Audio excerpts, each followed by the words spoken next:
ప్రత్యేక ధన్యవాదాలు. నా పేరు రెడ్డివారి చక్రపాణి రెడ్డి, మాజీ చైర్మన్. ఈరోజు ఇక్కడికి ఎందుకు విచ్చేసామంటే నగరి నియోజకవర్గంలో ఆర్కే రోజా గారికి వైఎస్ఆర్ కాంగ్రెస్ పార్టీ తరఫున సీట్ను అలాట్ చేశారు. మేము దివంగత ముఖ్యమంత్రి గౌరవ రాజశేఖర రెడ్డి గారు మరణించిన తర్వాత జగన్మోహన్ రెడ్డి గారు వైఎస్ఆర్ కాంగ్రెస్ పార్టీకి రాజీనామా చేసినప్పుడు నేను జిల్లా పరిషత్ మెంబర్ గా ఉన్నాను. ఆయనతో పాటు మేమంతా రాజీనామా చేసి ఆయనతో నడవడం జరిగింది. అదేవిధంగా జిల్లాలో జరిగిన ఎమ్మెల్సీ ఎలక్షన్లు కానీ ఎటువంటి కార్యక్రమాలు కానీ మేమందరం కూడా కష్టపడి పనిచేశాము. ఆ తర్వాత ఆర్కే రోజా గారు వచ్చారు. 2014 ఎలక్షన్ లో ఆమె టికెట్ ఇచ్చారు. మేమంతా కూడా కష్టపడి బాగా పనిచేశాము. 2019లో కూడా ఇచ్చారు, పనిచేశాము. పనిచేసిన తర్వాత ఎవరైతే పార్టీ కోసం కష్టపడి పనిచేసినారో వాళ్ళని పక్కన పెట్టి మిగతా వారి పార్టీకి ఓటైన వారికి కూడా వాళ్ళకి అవకాశాలు కల్పించి వాళ్ళకి పదవులు ఇప్పించడం జరిగింది. పార్టీకి పనిచేసిన వాళ్ళకి కనీసం బీ ఫార్మ్ కూడా ఇవ్వలేదు. కౌన్సిలర్లు, పుత్తూరు నగిరి పనిచేసిన లీడర్లు కూడా ఇవ్వలేదు. దీని మీద మేము గౌరవ ముఖ్యమంత్రి గారి దృష్టికి, అధిష్టాన దృష్టి కూడా తీసుకుపోవడం జరిగింది. అదేవిధంగా ఏం చేసామంటే మనం ఈ ఎలక్ట్రానిక్ మన సర్వేలో కూడా అన్ని చోట్ల కూడా పార్టీ సర్వేలు కానీ అదర్ సర్వేలు కానీ ఎక్కడ చూసినా కూడా ఆమెకు గెలవదని చెప్తున్నారు. అది మా ఉండే కష్టపడే కార్యకర్తలంతా ఇబ్బంది పెడుతున్నారు కాబట్టి అభ్యర్థి మార్చమని చెప్పి వారి దృష్టికి తీసుకుపోయినాం. ఆయన ఫలితం లేదు. కాబట్టి ఇప్పుడు ఆమె వల్ల నగిరి నియోజకవర్గ ప్రజలు వైఎస్ఆర్ కాంగ్రెస్ పార్టీకి కష్టపడి పనిచేసిన నాయకులకు, కార్యకర్తలకు చాలా ఇబ్బంది కలిగింది. కాబట్టి మా పార్టీ కార్యకర్తలు, నాయకులు అందరూ కూడా ఆమె పనిచేయడానికి సుముఖంగా లేరు. అందుకని వైఎస్ఆర్ కాంగ్రెస్ పార్టీకి ప్రాథమిక సభ్యత్వానికి రాజీనామా చేయాలని చెప్పి మా కార్యకర్తలంతా ఒత్తిడి మేరకు చేశాము. ముఖ్యంగా చెప్పాలంటే గౌరవ ముఖ్యమంత్రి జగన్మోహన్ రెడ్డి గారు మాకు మంచి సముచిత స్థానం అయితే ఇచ్చారు. కానీ నియోజకవర్గంలో ఎమ్మెల్యే ఎందుకంటే 2014 నుంచి 19 దాకా కాంగ్రెస్ పార్టీ అధికారంలో ఉంది. 14 నుంచి 19 దాకా తెలుగుదేశం పార్టీ అధికారంలో ఉంది. 19 నుంచి ఇప్పటి వరకు వైఎస్ఆర్ కాంగ్రెస్ పార్టీ అధికారంలో ఉన్నప్పుడు రోజా గారు ఎమ్మెల్యేగా, మంత్రిగా ఉండడం వల్ల కార్యకర్తల, నాయకులు ఎంత హింసించారని ఆ విధంగా హింసించి వాళ్ళ కుటుంబ సభ్యులను ఒక్కొక్క మండలానికి, ఒక్కొక్క ఏరియాకి చేసి మా పార్టీ నాయకుల్ని, కార్యకర్తలను ఎదగనీయకుండా చేయడం జరిగింది. కాబట్టి మేమందరం కూడా ఈ విధంగా మేము పార్టీకి రాజీనామా చేయాలని చెప్పి నిర్ణయించుకున్నాము. అదేవిధంగా తెలుగుదేశం పార్టీలో కూడా చేరాలని చెప్పేసి కూడా మేము మా నాయకులు, కార్యకర్తలు అభిషేక్ వారికి కూడా మేము చేయాల్సింది. ఇటువంటి పరిస్థితి వస్తుందని చెప్పి మేము అనుకునే లేదు. ఎందుకంటే 2014 రోజా గారు గెలిచినప్పుడు ఎన్ని ఓట్లతో గెలిచారు? ఆ రోజు 2014 ముందు రోజా గారు ఏమనేవారు? ఐరన్ లెగ్ అన్నారు. ఈ రోజు గోల్డెన్ లెగ్ ఎవరి వల్ల వచ్చింది? దాన్ని మర్చిపోయి ఎంత ఇది చేస్తున్నారంటే మన పర్సనల్ గా కూడా ఇబ్బందులు పెట్టడం జరిగింది. ప్రజాప్రతినిధులకు ఎన్నుకున్న వారికి, ప్రజాప్రతినిధులు ఎన్నుకున్న వారికి కూడా ఎంపీపీ కూడా మాటిచ్చి మళ్ళీ అడ్డం జరిగారు. అబద్ధం చెప్తున్నారు, మీరు చెప్పలేదని. అదేవిధంగా లక్ష్మీపతిరాజు గారిని రాష్ట్ర వైఎస్ఆర్ కాంగ్రెస్ పార్టీ రైతు విభాగం ప్రధాన కార్యదర్శిగా ఉన్నారు. వారికి కూడా ఎంపీపీగా ఇస్తామని చెప్పి మళ్ళీ అడ్డుకోవడం జరిగింది. ఈ విధంగా అన్ని రకాలుగా ఎవరైతే వైఎస్ఆర్ కాంగ్రెస్ పార్టీకి కష్టపడి పనిచేసినారో వాళ్ళని ఎంత ఇబ్బంది పెడుతున్నాయి, పర్సనల్ గా కూడా ఇబ్బంది పెట్టడం వల్ల మేము ఇంకా పార్టీలో కొనసాగలేక అధిష్టానానికి చెప్పినా కూడా పట్టించుకోలేదు. కాబట్టి ఆమె మీద మేము వ్యతిరేకతతోనే, ఆమెకి పనిచేయలేని పరిస్థితుల్లోనే మేము ఈరోజు వైఎస్ఆర్ కాంగ్రెస్ పార్టీకి రాజీనామా చేయాల్సింది. మా కార్యకర్తలు, నాయకులు అభిష్టం మేరకే మేము తెలుగుదేశం పార్టీకి మద్దతు ఇవ్వాలని చెప్పేసి కూడా ఈ ప్రత్యేకంగా మీకు తెలియజేస్తున్నాం.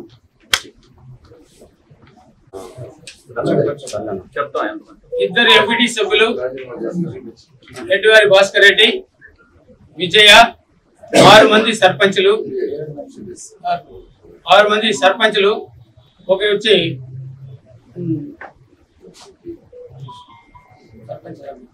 జయచంద్రారెడ్డి, మనోహర్ నాయుడు, గోపి,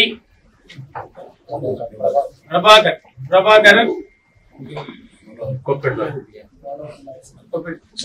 సంపూర్ణ,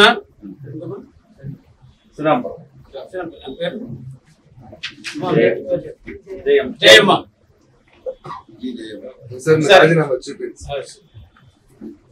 గడ్డివారి బాస్ శ్రీమతి విజయ చౌరమాక ఎంపీటీసీ, జయమ్మ శ్రీరాంపురం సర్పంచి, సంపూర్ణ కొప్పేడి సర్పంచి, జయచంద్రారెడ్డి జీఎన్ కడికి సర్పంచి, మనోహర్ నాయుడు చౌరంబాక సర్పంచి, ప్రభాకర్ నాయుడు కైపాకం, సరోజమ్మ నెట్టేరి సర్పంచి, ex CDC chairman Prasad Naidu, ex single window chairman Nagabhushan Raju, రైతు విభాగ కార్యదర్శి మురళీ నాయుడు,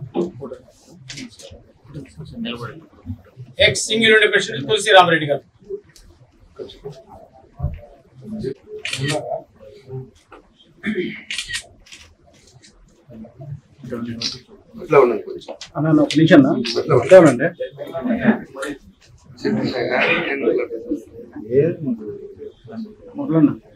ఫోటో దగ్గర అని కనపడుతుంది, జూమ్ చేస్తే కనపడుతుంది. నీ జరుగుతుంది, నీ జరుగుతుంది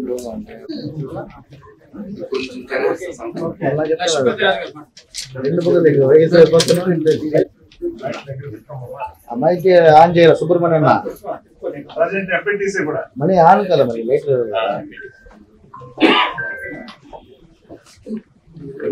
మామూలుగా మాట్లాడండి సార్, మామూలుగా మాట్లాడండి, సరిపోతుంది. మైక్ తీసాను. ఇక్కడ ఈ రోజు ఈ ప్రెస్ మీట్ కి వచ్చి మేము ఇంతమంది ఇక్కడ ఈ విషయాన్ని, ఈ కష్టమైన విషయాన్ని, ఈ పార్టీ నుంచి మేము రిజైన్ చేసే విషయాన్ని చెప్పుకోవడం చాలా బాధాకరంగా ఉంది.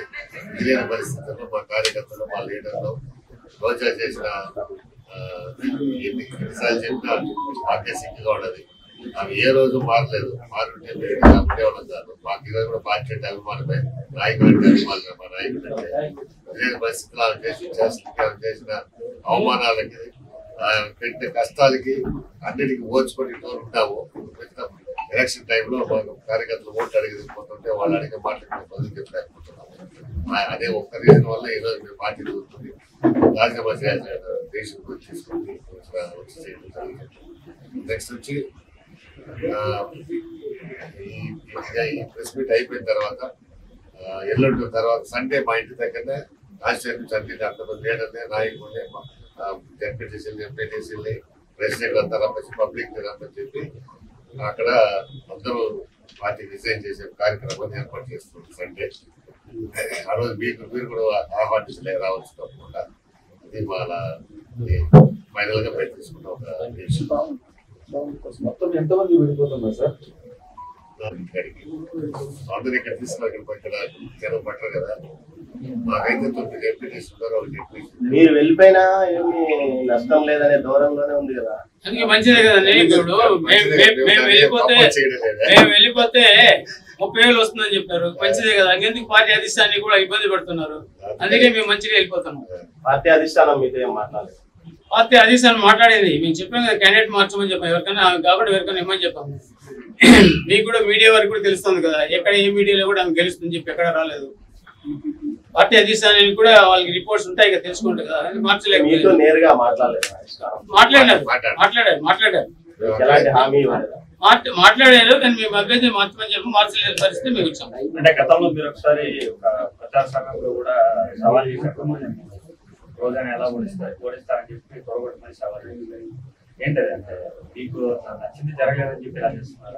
అలా కాదు కదా. ఆ రోజు ఎంపీపీ క్యాండిడేట్ గా అందరి సమక్షంలో అనౌన్స్ చేయడం జరిగింది. జరిగిన తర్వాత మళ్ళా అడ్డం జరిగినది.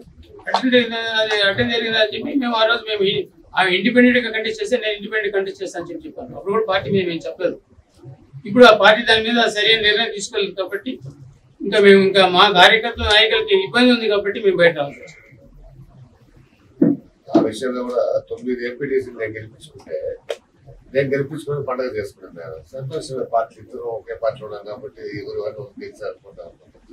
తర్వాత నన్ను 40 సంవత్సరాలుగా ఓసీలకి విజయపురం మండలంలో ఇద్దరు ఓసీ రాలేదు. ఫస్ట్ టైం వస్తే నేను ఆ ఇంట్లో నన్ను పిలిపించే ముందుగా అందరూ మాట్లాడుతూ ఉంటే ఆ రోజు ఏమవుతుందంటే నాకు మరొద్దాం అంటే లేదు అన్న, నువ్వు లేకపోతే మండలం బాగుంటుంది, నేను ఉంటే బాగుంటుంది అని చెప్పి నన్ను చేతులు పెట్టి లాగి కూర్చొని పెట్టి చెప్పిన తర్వాత ఏం చేసిందంటే ఒక ఎస్టీకి ఇస్తాను. నేను ఆ రోజు వెళ్ళాను దగ్గరగా. ఆ ఎస్టీకే నేను చాలా కప్పి ఆమెకి మా ప్రజలు మంచిగా వచ్చినాను. అనుకుంటే ఆ రోజు నేను 2 నిమిషాలు అయిపోయింది నాకు నేను కావాలనుకుంటే పార్టీ లోపల మనస్థానం అవుతుంది అందుకు గౌరవంగా బయట ఇట్లా వచ్చుకోమంటారు కోపడదు. పార్టీలో మీరు సీనియర్స్ ఆమె కంటే మరి మరి మీకు మీలో సామర్థ్యం లేకనే కదా ఆమె అవకాశం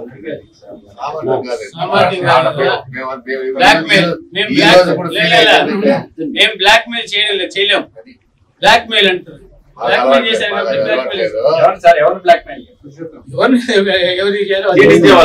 ఎవరంటే ఎవరు సీట్ ఇస్తారో వాళ్ళు బ్లాక్ మెయిల్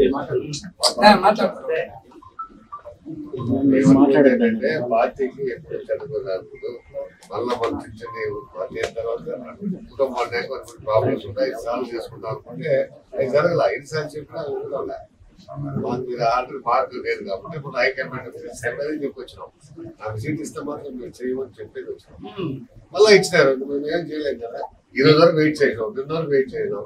ఏదైనా నామినేషన్ అయిపోయి లాభం లేదనుకోండి సరే ప్రజలంతా ఇంటికాడికి వచ్చి గొడవలు చేస్తున్నారు. ఏంటి మీరు ఏం చెప్తాం ఇంకా ఎట్లా ఉంటే ఎట్లా మేమేం చేయాలా ఏం చేయాలా అని ఒకటే ప్రాబ్లం చేస్తుంటే మేము అప్పటి వరకు కూడా ఇది జరిగిన తర్వాత కూడా మేము గమని ఉంటే సరే మనం నిశ్శబ్దంగా ఉంటాం. కార్యకర్తలు లేదా నాయకులు వచ్చి మీరు ఇలా ఉంటే మేము చేసి మమ్మల్ని ఏం చెప్పండి గొడవ చేస్తున్నారు. ఈయన్ని సస్పెండ్ చేశారు. పార్టీ సస్పెండ్ చేశారు. ఇప్పుడు 4 5 మంది ఒకటి సరే ఇంకొక ఆయన 4 ఒకటే ఉన్నాం. ఇంకొకరు సస్పెండ్ చేసి ఈ విధంగా బెదిరిస్తే ఇంకా ఎందుకు ఇబ్బంది వస్తుందని చెప్పి మేము కూడా మేము హైకమాండ్ పోయి 1 మంత్ అయితే చెప్పి వచ్చినాం.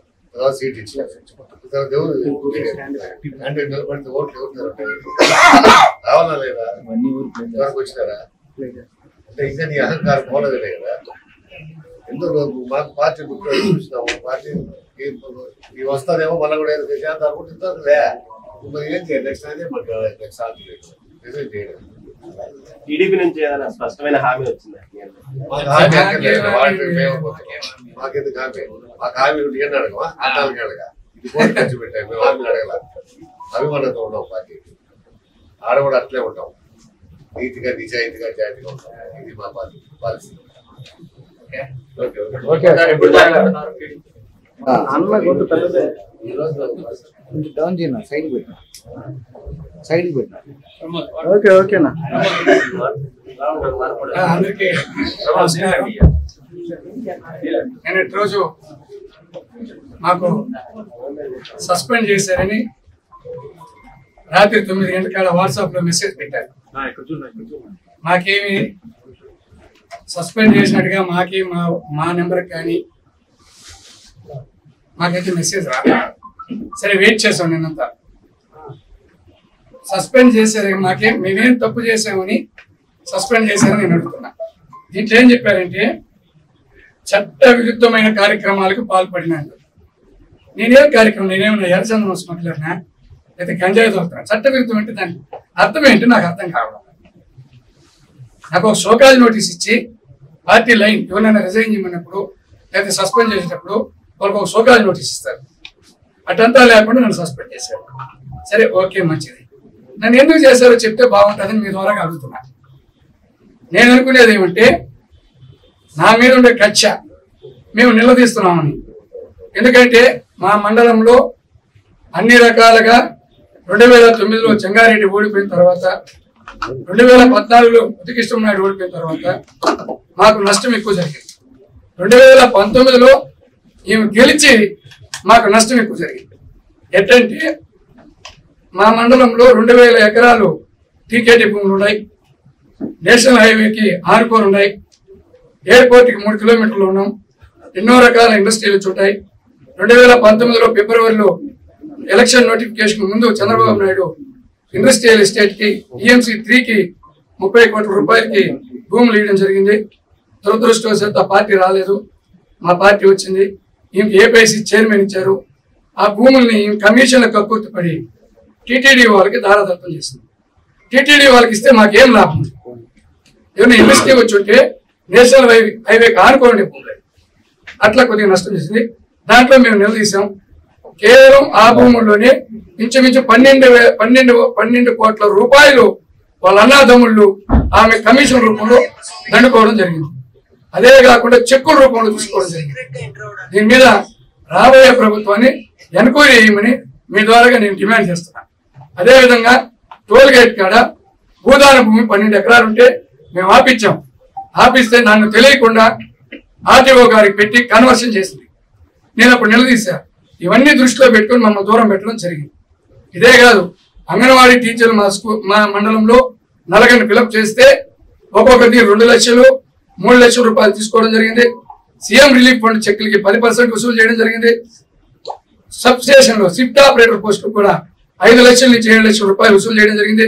ఇవన్నిటికీ మీ ముందర మీ ద్వారాగా నేను ఆమె చెప్తున్నా, నేను నిరూపిస్తాను. ఆమె నిరూపించే పని అయితే కాణిపాకం రమ్మని రెడీగా ఉంటా. ఎందుకంటే ఫేక్ న్యూస్ మేము చెప్పడం లేదు. ఎవరైతే తీసుకున్నారో, ఎవరి దగ్గర అయితే సీఎం రిలీఫ్ ఫండ్ దగ్గర 10% కానీ ఈ చెక్కుల డబ్బులు కానీ ఇవన్నీ నేను నిరూపించడానికి సిద్ధంగా. అదే కాకుండా ఇంకా నేనేదో అభివృద్ధి చేశాను వనమాల పెట్టడానికి. ఏం అభివృద్ధి చేస్తుందో నాకు అర్థం కదా. మేము హైవే దగ్గర ఉన్నాం, ఎయిర్పోర్ట్ దగ్గర ఉన్నాం, తిరుపతి దగ్గర ఉన్నాం. దగ్గరగా ఉంటే గవర్నమెంట్ అన్ని రాష్ట్రం మొత్తం మీద ఇచ్చినటువంటి సచివాలయాలు, ఆర్బీకేలు, వెల్నెస్ సెంటర్లు చెప్తే ఏమైనా ఒక ఇండస్ట్రీ ఇచ్చింది ఆమె ఏపీసీ చైర్మన్ కూడా. ఇక్కడే కాదు, కోసల నగరంలో కూడా నేను అడుగుతున్నాను.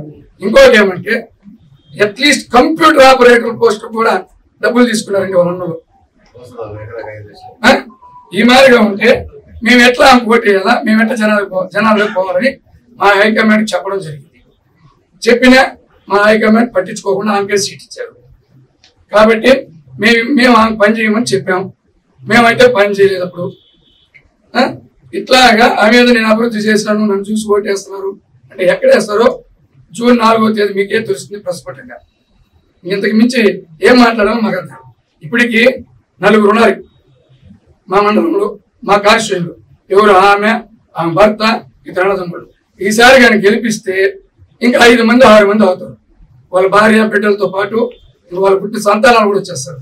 కాబట్టి నేను మీ ద్వారాగా మా నాయకుడు చెప్తున్నా చంద్రబాబు గురించి. చంద్రముఖి అని మా నగిరికి అయితే ఆమె చంద్రముఖి కరెక్ట్ గా సరిపోయిందండి. ఏంటంటే మా భూములు దోచేస్తుందా, చిన్న ల్యాండ్ అక్విజిషన్ లో పర్సెంటేజ్ తీసుకుంటా ఉందా, చిన్న ఉద్యోగాలకు డబ్బులు తీసుకుంటా ఉందా, ఎంఆర్ఓలు కానీ ఎస్ఐలు కానీ ట్రాన్స్ఫర్ చేయడం డబ్బులు తీసుకుంటా ఉందా, ఇసుక గ్రావులు అమ్ముకుంటా ఉందా, లేదు డబ్బులకి తీసుకుంటా ఉందా. ఎక్కడ ఆమె మొత్తాన్ని మా నగిరి నియోజకవర్గాన్ని ఆమె ఆవగించేసింది. నేను మీ ద్వారాగా మా నగిరిలో ఉన్నటువంటి ప్రజలకి, ఓటర్లకి విజ్ఞప్తి చేస్తున్నాం. మీ నలుగురం ఆమెని మన నగిరి నుంచి తరిమి కొట్టాలా. కొట్టకపోతే మన ఆస్తుల్ని మనల్ని బతకనివ్వదు, మన ఆస్తుల్ని మనం కాపాడుకోలేని పరిస్థితి వచ్చేస్తుంది. కాబట్టి మేమందరం ఆమె చేసే ప్రసక్తే లేదని మీ సందర్భంగా మీకు తెలియజేస్తున్నాం. ఇంకొకటి మాట వస్తే రామచంద్ర అన్ని వాళ్ళని వెళ్ళి వాళ్ళ సపోర్ట్ ఉంటున్నామే. మాకు సపోర్ట్ ఉంటే మమ్మల్ని ఎందుకు సస్పెండ్ ఉన్నాం? మా సపోర్ట్ ఉంటే మమ్మల్ని ఎందుకు సస్పెండ్ చేస్తున్నామే?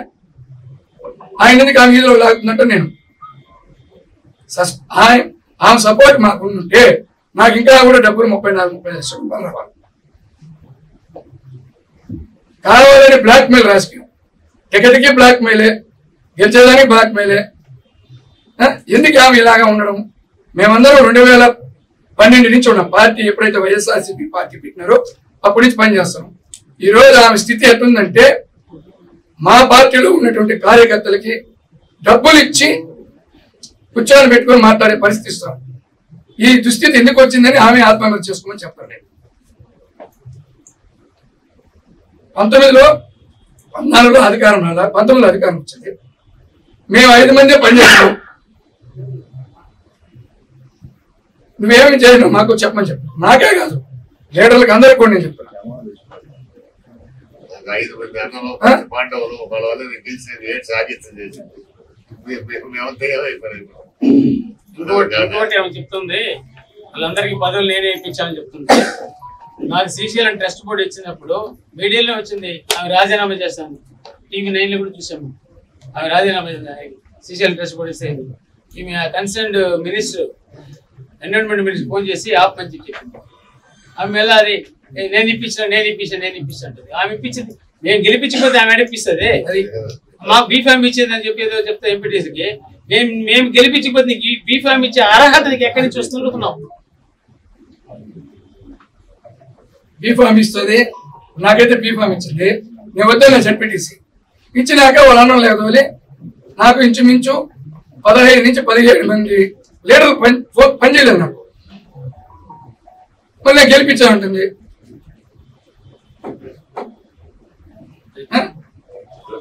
ఓకేనా? Thank you.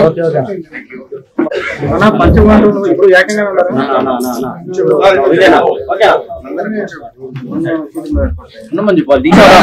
రాజీనామా పత్రాలు చూపించాలట.